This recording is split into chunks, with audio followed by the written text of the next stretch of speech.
Hello and welcome back everyone.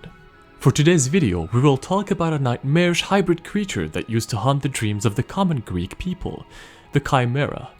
In this video, I will talk about its origins in history, the major myths surrounding the creature, and of course, its modern interpretation in our pop culture.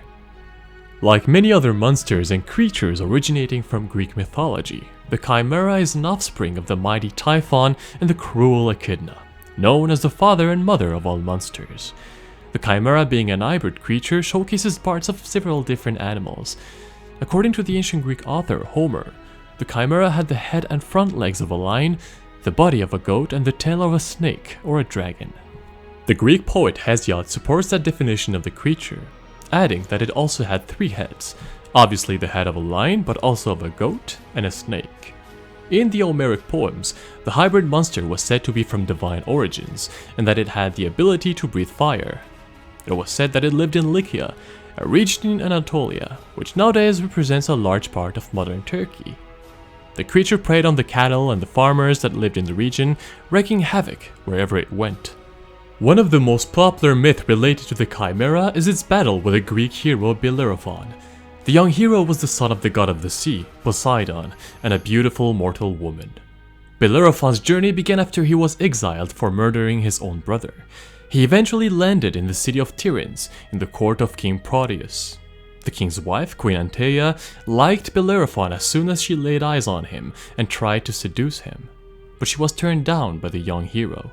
Outraged, the queen tried to frame the hero by telling everyone that he tried to rape her. When King Proteus heard that, he wanted to kill Bellerophon but couldn't do so, because he was his guest, and therefore he sent him to his father-in-law, Lobates of Lycia. King Lobates' goal was to kill Bellerophon indirectly. He thought of the Chimera terrorizing the countryside and asked the hero to kill it. Bellerophon knew from a seer that he would need the help of a winged horse to complete his task. He prayed in the temple of Athena, the goddess of wisdom, and asked her for help. The goddess heard his request and brought him the tamed winged horse with an enchanted bridle.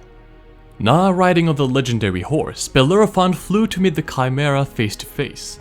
As he flew over the creature's head, he could feel the heat from the hybrid creature's scorching breath and had to think of a way to kill it without burning to a crisp.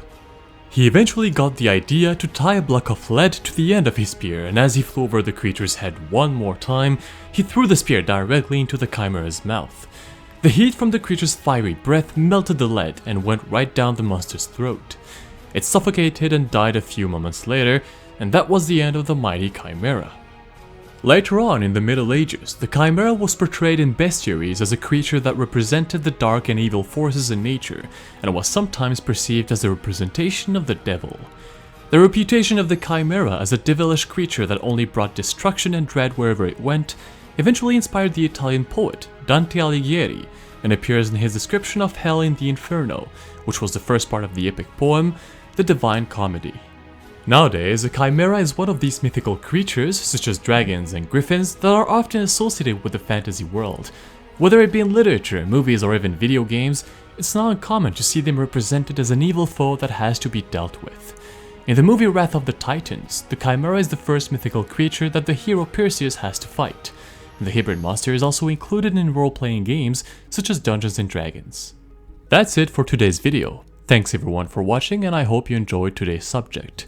If you did, make sure to subscribe to the channel, leave a comment below, and activate the bell to not miss the upcoming videos. Also, if you have any suggestions, you can let me know in the comments below. Now then, thanks again and see you all very soon for a new video.